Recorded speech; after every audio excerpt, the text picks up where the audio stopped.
기도하고 주님 주신 말씀 나누도록 하겠습니다.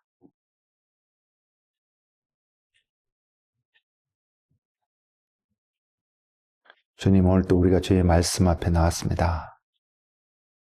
주님 말씀에 정말 우리의 온 마음을 다하여서 응답하고 아멘으로 응답하여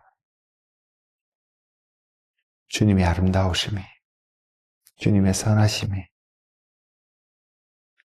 우리들의 삶 속에 풍성하도록 은혜 베풀어 주시옵소서. 주님 말씀하시옵소서. 예수님의 이름으로 기도드렸습니다. 아멘.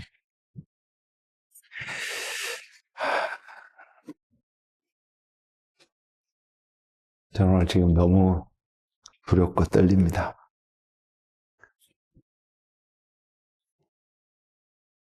제가 할 수 있는 이상의 것을 기대하며 이 자리에 섰습니다. 여러분들과 함께 나눌 말씀은요, 고린도전서 2장 4절에서 5절 말씀인데, 지난주를 시작하면서 주님이 제 마음속에 딱 드랍한 말씀이 한 구절 있습니다. 그것 때문에 이렇게 말씀을 준비했는데, 준비할 수밖에 없었는데요. 시작을 고린도전서 2장 4절에서 5절 말씀 하겠습니다. 하는데, 그리스도인은요, 하나님의 능력으로 사는 자입니다. 이것이 오늘 말씀의 주제입니다. 하나님의 능력으로 사는 자입니다. 우리의 힘으로 살지 않습니다. 그리스도는 하나님의 능력으로 사는 자입니다. 그래서 우리가 그 자리에 가는 은혜를 누리는, 그 은혜를 경험하는 그런 시간이 되기를 소망합니다. 고린도전서 2장 4절에서 5절 말씀 이렇게 선포하고 있습니다. 내 말과 내 전도함이 설득력 있는 지혜의 말로 하지 아니하고 다만 성령의 나타나심과 능력으로 하여 너희 믿음이 사람의 지혜에 있지 아니하고 다만 하나님의 능력에 있게 하려 하였노라. 아멘.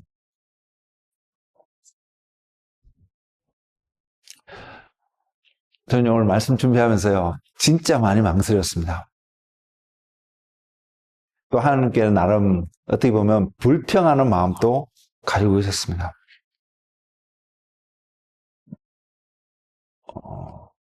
왜냐하면 제 마음은 항상 그랬거든요. 그랬긴 했습니다. 왜냐, 하나님이셔야 되기 때문에요. 주님이셔야 되기 때문에요. 전 능력도 없지만 어떠한 준비를 잘해서 요점을 잘 전달하는 그거보다도 그 이상 기대하는 건 뭐냐면 전하는 메시지 속에서 나누는 내용 속에서 주님이 발견되어지기를 원하기 때문입니다. 제 삶 속에서도 주님이 더 나타나고 표현되어지는 것을 더 원하는 사람이고요.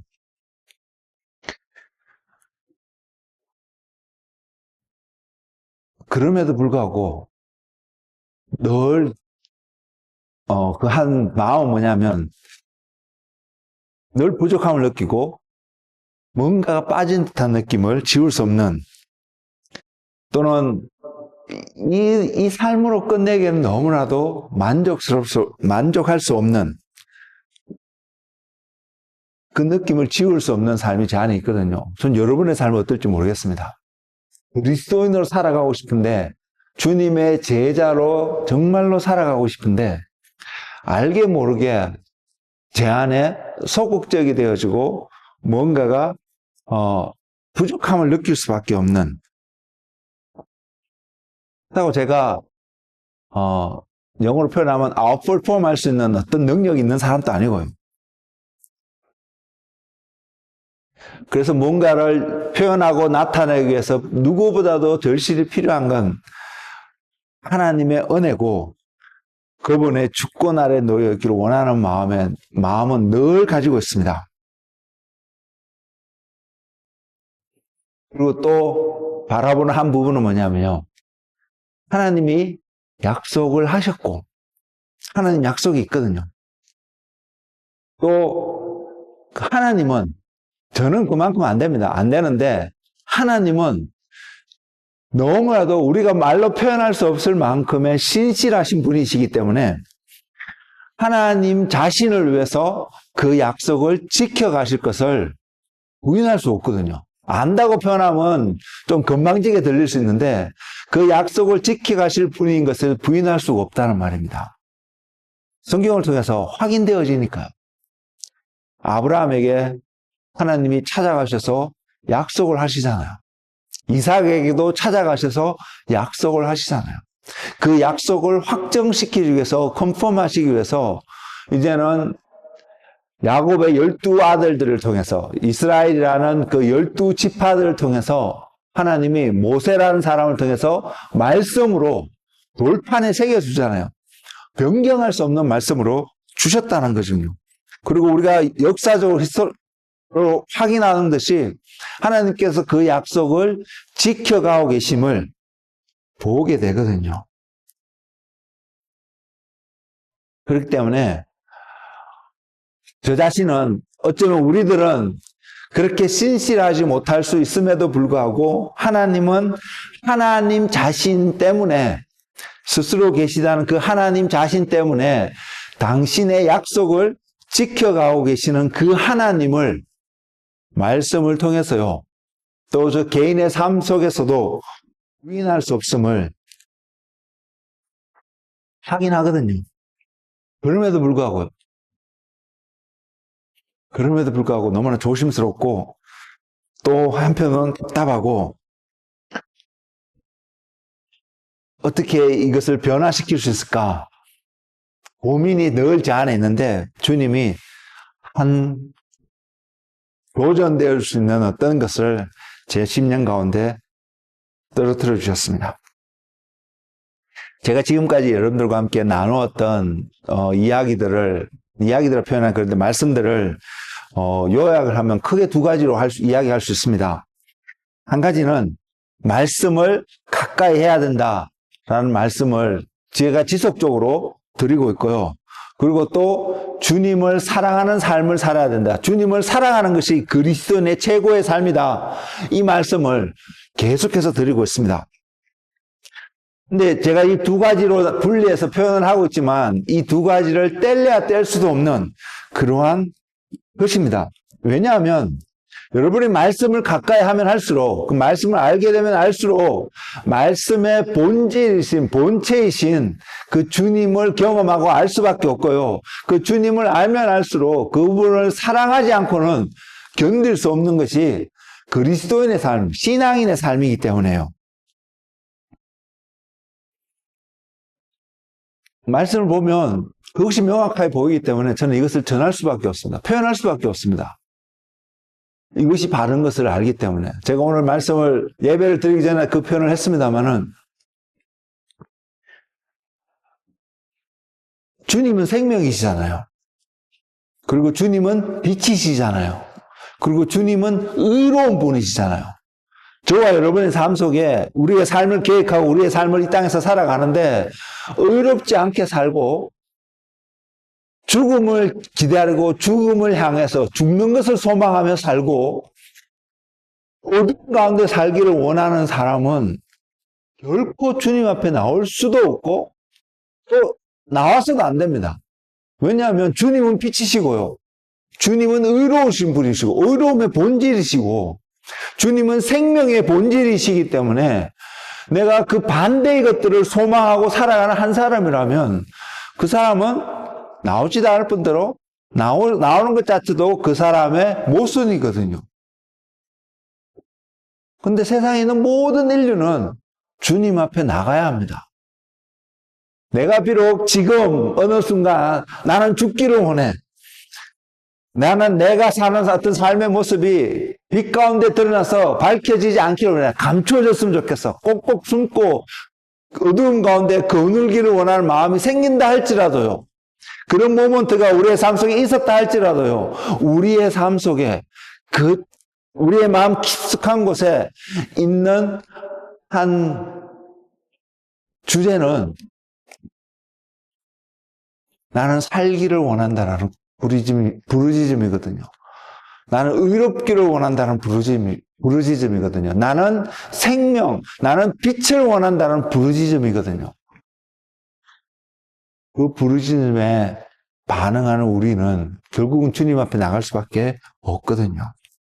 근데 그 주님께서요, 이번 주에 시작하면서 저에게 월요일날이었습니다. 제가 기억을 합니다. 월요일 아침이었는데 주님 이 말씀을 주셨습니다.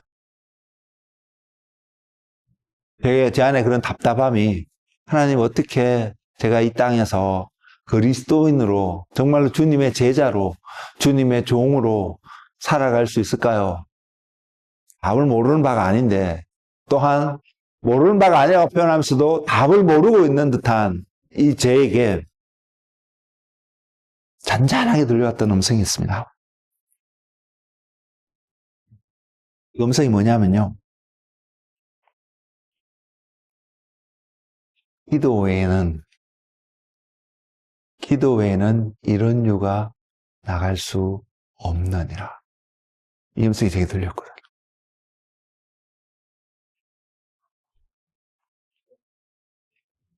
이 내용이 성경에 있는 내용입니다. 성경이 어디에 있냐면 마태복음 17장에도 있고요. 마가복음 9장에도 있고요. 누가복음 9장에도 있는데 제가 방금 표현했던 기도 외에는 이러한 유가 나갈 수 없다라는 표현이 마가복음 9장 29절에는 이렇게 표현되어 있습니다. 이랬을 때 기도 외에는 다른 것으로는 이런 종류가 나갈 수 없느니라 하시니라.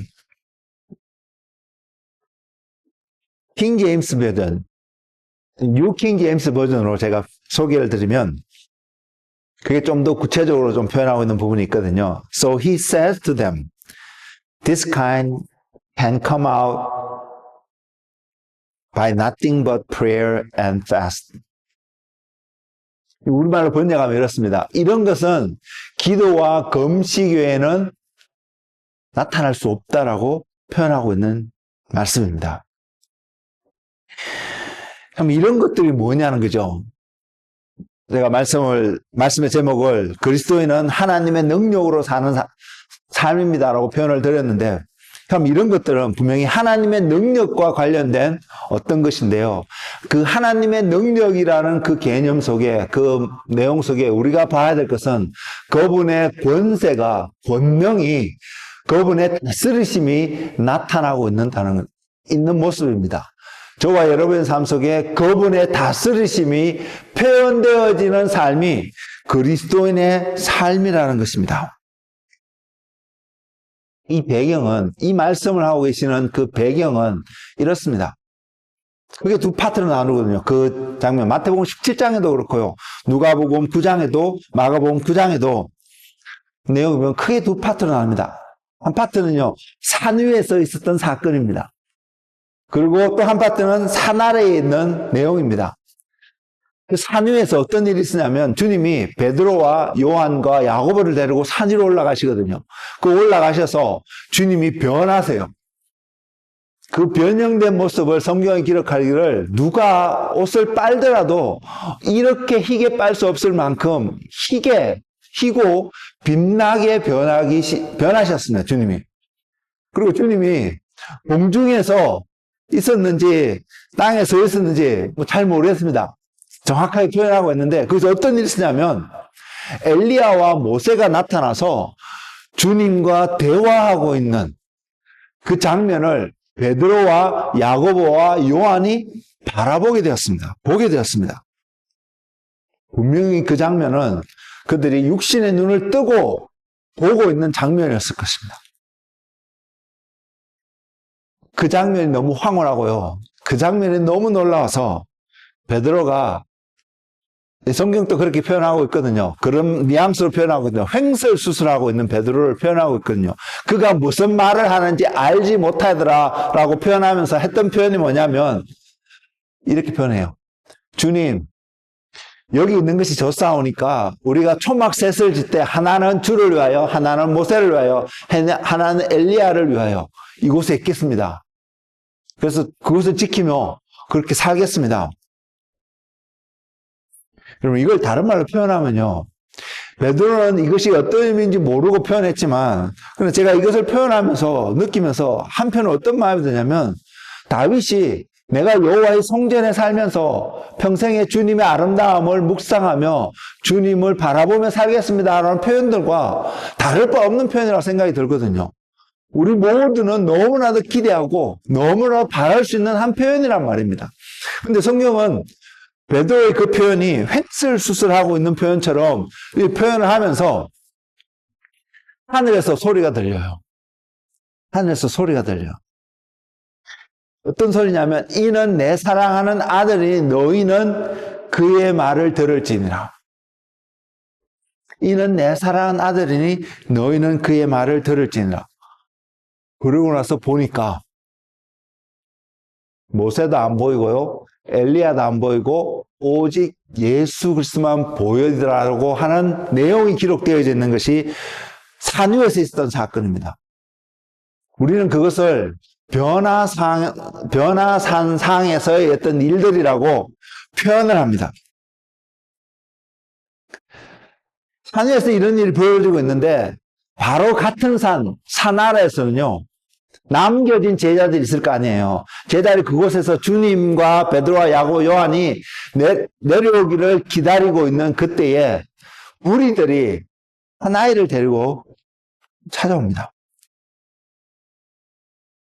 그 아이는 성경에 보면 귀신 들린 아이로 표현되어집니다. 그리고 그 밑에 산 아래에 있는 제자들에게 이 아이를 좀 온전케 해달라고 요청하면서 데리고 왔습니다.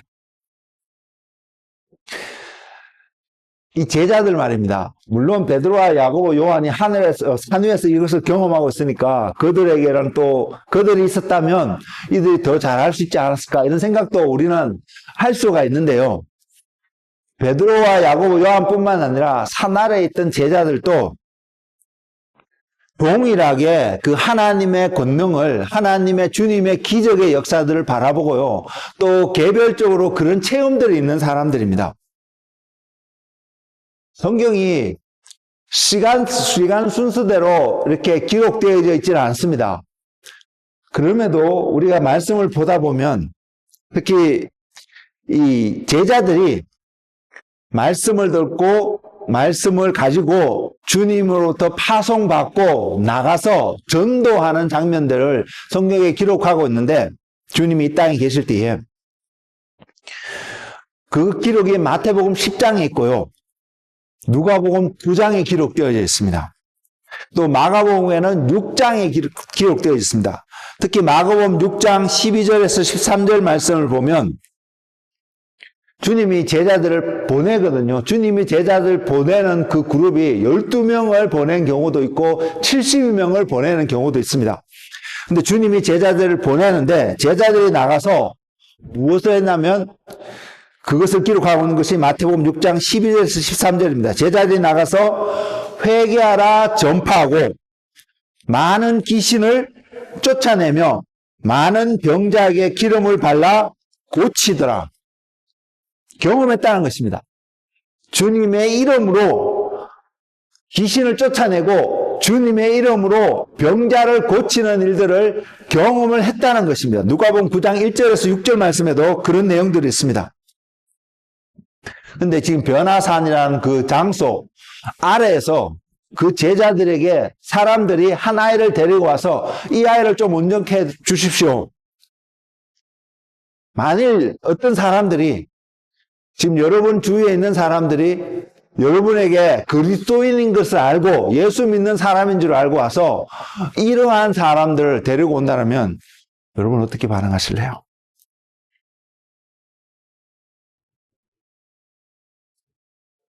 그래서 저는 도저히 되는 것입니다.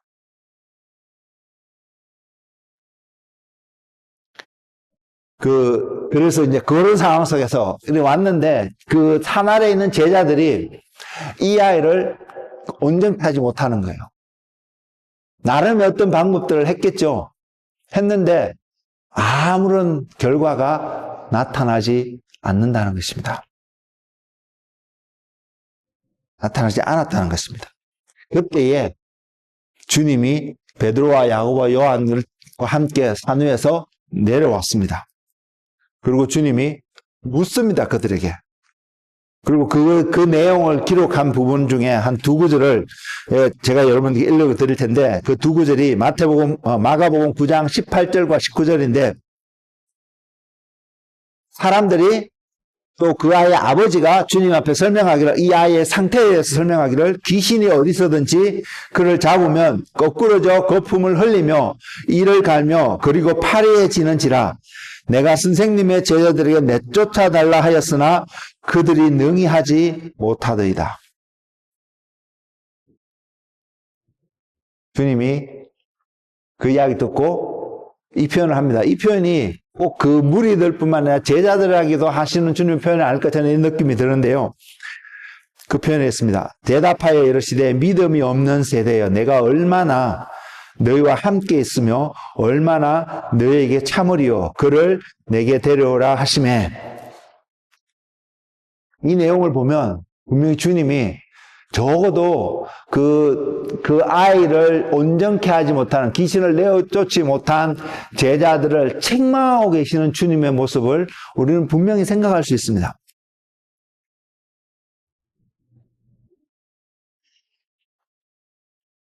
그리고 주님이 왜 이런 일들이 일어나지 않는지, 그 내용은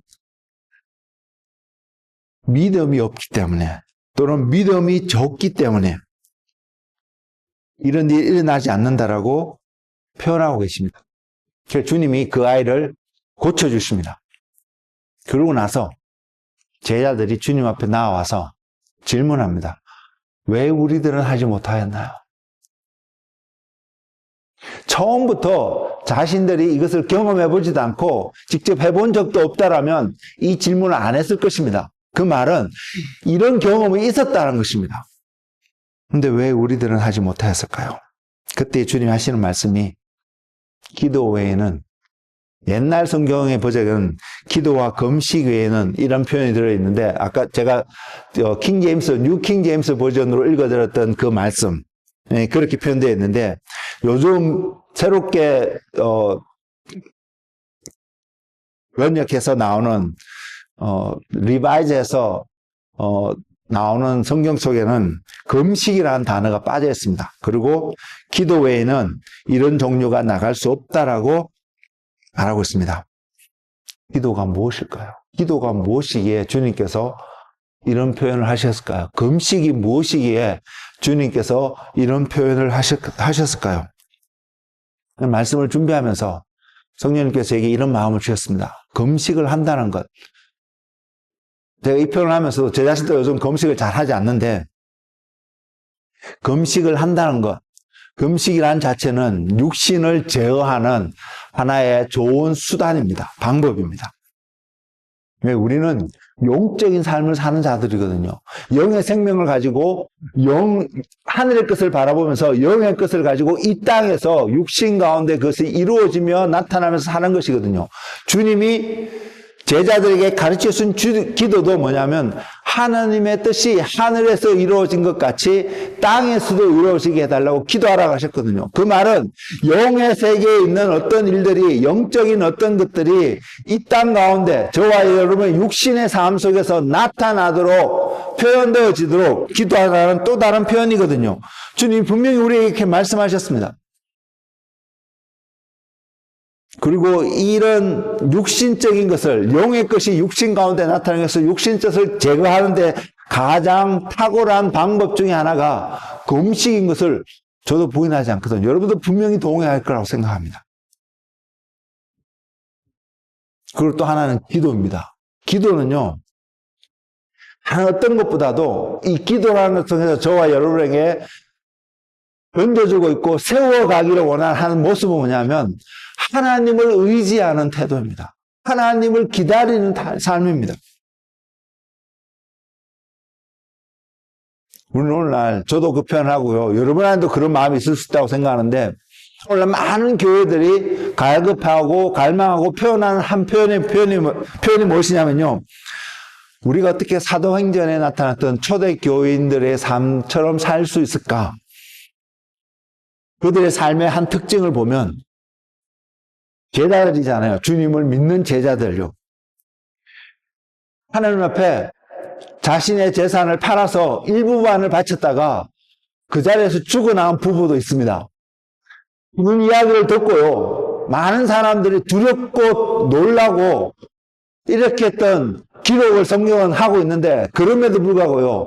제자들의 수가 증가되어져 갔다고. 그리고 어떤 파트에서는 어떻게 표현하면 이러한 놀라운 일들이 두려운 일들이 이런 발생하니까 어떤 사람들은요. 이런 사람 제자들과의 거리를 두고 같이 관계하지 않는다라는 표현도 사도행전은 기록하고 있습니다.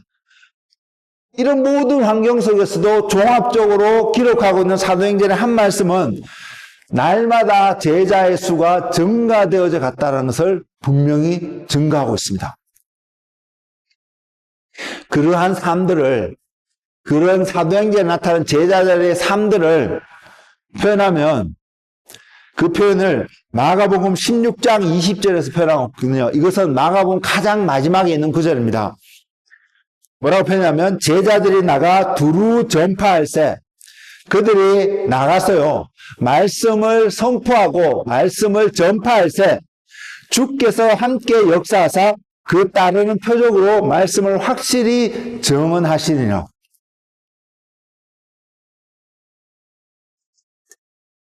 갈라디아서 6장 17절에 사도 바울이 갈라디아에 보내는 편지글 속에서 이런 표현을 합니다. 내 몸에 예수 그리스도의 흔적을 가졌노라. 그리스도인은 그리스도의 흔적을 가진 자거든요. 그리고 갈라디아서의 문맥상에서는 그 흔적을 어디서 출발하냐면 십자가에서 표현해서 이렇게 표현하고 있습니다. 그리스도의 흔적을요. 마가복음 마가복음 16장 20절 말씀을 제가 여러분에게 읽어드렸는데 제자들이 두루 나가 전파할 때 주께서 함께 하시며 그 따르는 표적으로 말씀을 확실히 증언하시느니라.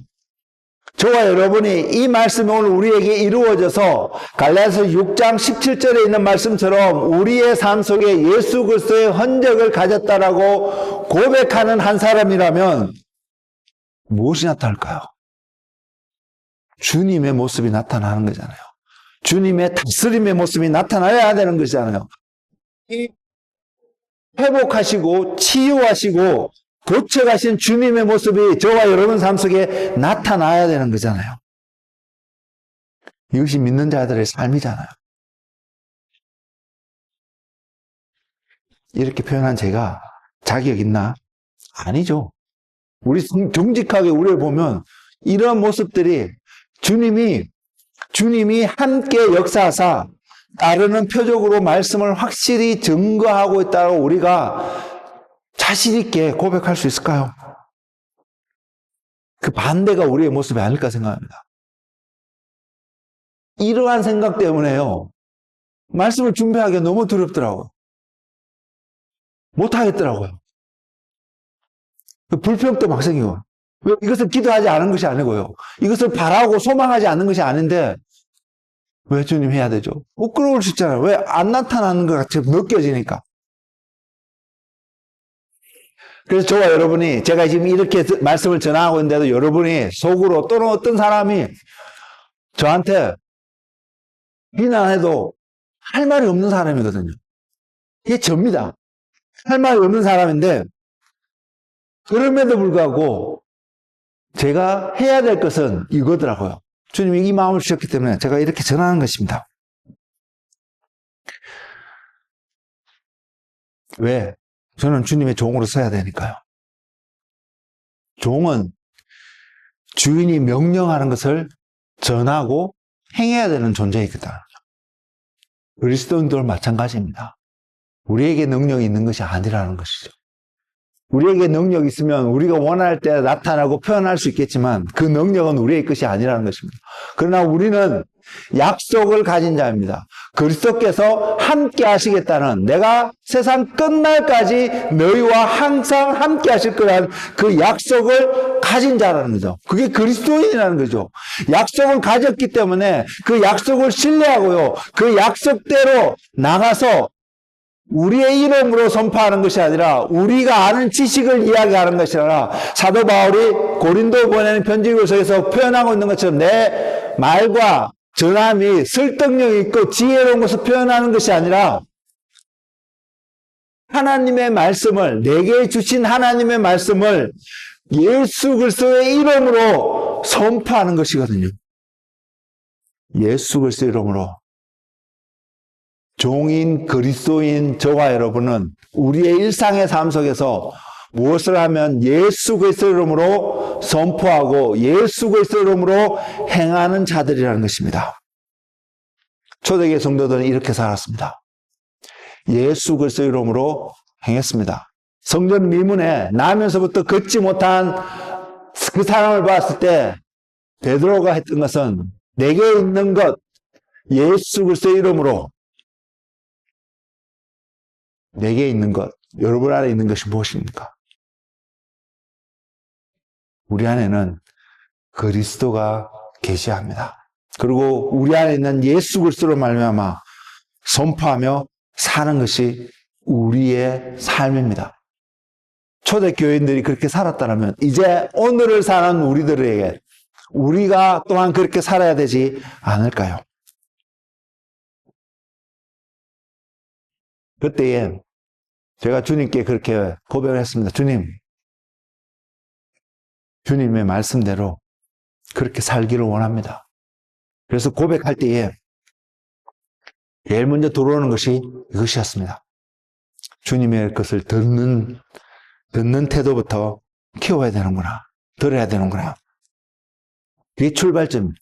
이건 뭐냐면요, 그리스도가 시작이라는 것입니다. 저와 여러분 삶 속에 예수 그리스도가 시작인 모습이 되어질 때에 우리는 그리스도의 이름으로 오늘 또 살아갈 수 있다는 것입니다. 그래서 나타나는 그 표적들이, 나타나는 기적들이, 나타나는 현상들이 그리스도 안에서, 그리스도의 말씀 가운데서 온전히 있을 수 있다는 사실을 보여주셨습니다. 그래서 우리는 말씀을 읽고 말씀을 아는 자리에, 그래 그 말씀을 통해서 주님을 사랑하는 자리에, 그리고 이제는 주님께서 이것을 전하게 하십니다.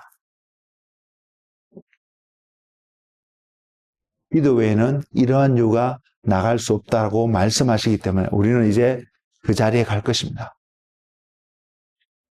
그리고 우리는 그 기도의 삶을 통하여서요, 금식하는 어떤 삶을 통하여서 우리는 예수 그리스도의 이름을 선포할 것입니다. 여러분, 하나님을 믿으세요? 저는 누구보다 하나님을 믿기를 원합니다. 그리고 하나님을 믿는다고 고백할 수 있습니다. 그래서 하나님 말씀을 붙잡고 주님의 이름을 선포하기를 원합니다. 다니엘의 세 친구 여러분 기억하시나요? 회유하거든요. 느부갓네살 왕이 그들을 회유합니다. 지금이라도 내가 절하면 용서해 주겠다고. 그 뜨거운 풀무불 속에 집어넣지 않다고. 누가 봐도 당연하죠. 그곳에 들어가면 다 죽게 될 것을 아는 그 순간, 그때 그들은 고백합니다. 왕이 우리에게 어떻게 하더라도 우리는 하나님을 배반하지 않을 것입니다. 그리고 하나님이 지금 이 순간 우리를 구원해 주지 않는다라도, 그리하지 아니하실지라도 우리는 하나님을 배반하지 않을 것입니다. 저는 이것이 저와 여러분의 오늘의 고백이 되기를 원하고요. 고백 안에서 우리는 선포하며 기도하며 나아가는, 하나님을 믿는 한 사람 한 사람 되시기를 주님의 이름으로 축복을 드립니다. 우리가 이 하나님을 믿지 못하면 이 하나님을 믿는 마음이 흔들리고 있고 그것이 나약하다고 우리 자신이 발견되어지면 우리 안에는요, 우리 안에는 적어도 그만큼 우리 안에는 하나님이 살아계신 분이 아니십니다. 여러분, 하나님 살아계신가요? 하나님이 여러분에게 살아계신 하나님으로 여러분에게 나타나시고 찾아오시고 함께하고 계신가요? 그러면 우리는 주님의 이름으로 선포하며 주님의 권능을 가지고 나아가는 주님의 사람들 되어야 합니다. 왜 주님께서 이런 일을 하시는 줄 아세요? 왜 주님께서 이렇게 일을 하시냐면 주님이 저와 여러분과 함께 하기를 원하시기 때문에요. 동행하시기를 원하시기 때문에요. 그래서 기도는 말씀하시는 하나님의 음성을 들을 수 있는 최고의 통로라고. 여러분, 기도하는 생활을 게을리하지 마십시오. 기도는 그래서 하나님을 알 수 있는 하나의 제일 좋은 하나의 통로고요. 또 말씀은 기도라는 통로를 통해서 하나님을 느끼고 깨달은 그 하나님의 음성과 하나님의 모습과 하나님의 성품들을 확인할 수 있는, 확정할 수 있는 최고의 통로입니다. 그래서 이 기도와 말씀이 저와 여러분 삶 속에 지금보다 오늘부터 앞으로 더 풍성하게 나타나서 우리는 그리스도의 이름을 선포하며 나아가는, 그래서 높은 것이 낮아지고요, 골짜기가 메어지고요, 사막 가운데 강들이 생겨나서 나무들이 자랄 수 있는, 생명이 솟아날 수 있는, 에스겔에게 마른 뼈를 보이시면서 하나님 음성이 그에게 들렸습니다. 인자야, 이 뼈들이 살겠느냐? 우리가 이 도전에 뒤로 물러가지 않는 자가 되었으면 좋겠습니다. 우리에게는 그 능력이 없습니다. 그러나 사도 바울이 지난주에도 제가 말씀을 드렸던 것 같은데요, 그렇게 고백하고 선포하잖아요. 내가 육신 가운데 사는 것은 나를 사랑하사 나를 위하여 자기 자신을 버리신 예수 그리스도를 믿는 믿음 안에서 사는 것이라고. 내 안에 있는 예수 그리스도가, 우리 안에는 예수 그리스도가 이제는 나오도록, 우리 안에는 예수 그리스도가 이제는 빛 가운데서 드러나셔서 주님의 이름이 선포되어지는 통로자로서 저와 여러분이 서 있기를 주님의 이름으로 축복을 드립니다. 그럴 때에 독수리가 하늘 치며 올라가듯이 우리는 날아갈 수 있을 것입니다. 주님과 함께요. 그리고 세상 가운데 그리스도가 빛이시며 그리스도가 생명이시며 그리스도가 의로우신 분이심을 선포되어지는 자리에 우리가 주님과 함께 하실 거라고 믿습니다. 우리가 이 삶에 온전히 디보트할 수 있는, 헌신할 수 있는 그런 저와 여러분의 삶이 되기를 원합니다. 믿음이 세워가기 시작할 때에 하나님의 역사는 반드시 시작하게 될 것입니다. 그리고 우리는 이제 뒤로 물러가고 주저하는 자가 아니라 담대에 있어서 주님의 이름을 선포하며 나가기를 원합니다. 여러분 앞에 장애문이라고 보이는 것들이 무엇이 있을까요? 그 앞에서 이제는 그리스도의 이름으로 선포하며 나아가는 저와 여러분의 삶이 되기를 소망합니다. 그러면 주님이 분명히 브레이크트루하게 하시고 주님의 선하심이 나타나게 하실 것이며 주님의 아름다우심이 표현되어지는 그 은혜의 자리로 우리를 이끌어 주실 것입니다. 우리가 주님을 부끄러워하지 않는다면 주님도 우리를 부끄러워하지 않으실 것입니다. 저는 이 자리에 가기를 원합니다. 이 자리에 서 있기를 원합니다. 사랑하는 성도 여러분, 이 주님의 음성을 듣는 시간 되기를 원합니다. 부활하신 주님께서 하늘에 올라가시면서 그것을 바라보고 있는 성도들에게, 제자들에게 하신 말씀요. 하늘과 땅의 모든 권세를 내게 주셨으니 저와 여러분이 주님의 몸으로서 부르심을 받고 주님의 몸으로서 세워감을 입는다라면 우리의 머리 대신 그분은 왕이신 주인이신 그분은, 하늘과 땅의 모든 권세를 가진 그분은 오늘 이 시간 주의 이름으로 우리를 부르시고 주의 이름으로 우리를 세우고 계십니다. 주의 이름으로 나아가는 믿음의 성도들이 되시기를 주의 이름으로 선포합니다. 그 자리에 순종하는 우리가 되기를 원합니다. 기도하겠습니다. 우리 이 시간 기도하겠습니다. 저와 여러분 안에 이 고백이 넘쳐나기를 원합니다. 주님, 순종하는 자 되겠습니다. 주님의 말씀을 가지고 나아갈 때에 주님 순종하며 나아갈 때에 주님의 권능의 역사를 이루시옵소서. 예수 그리스도의 이름으로 우리가 예수 그리스도의 이름으로 일어나서 예수 그리스도의 이름으로 달려갈 것이며 예수 그리스도의 이름으로 선포하며 걸어갈 때에 하나님의 나라가 우리 가운데 임할 것입니다. 주님, 기도하겠습니다. 주님, 이 시간 우리가 주님 앞에 나와서 선포하며 나아갑니다. 주님, 이제 우리가 주의 이름으로 나아가기를 원합니다. 주의 이름으로 달려가기를 원합니다. 주의 이름으로 선포하며 주님 앞에 서기를 원합니다. 주님 임하시옵소서.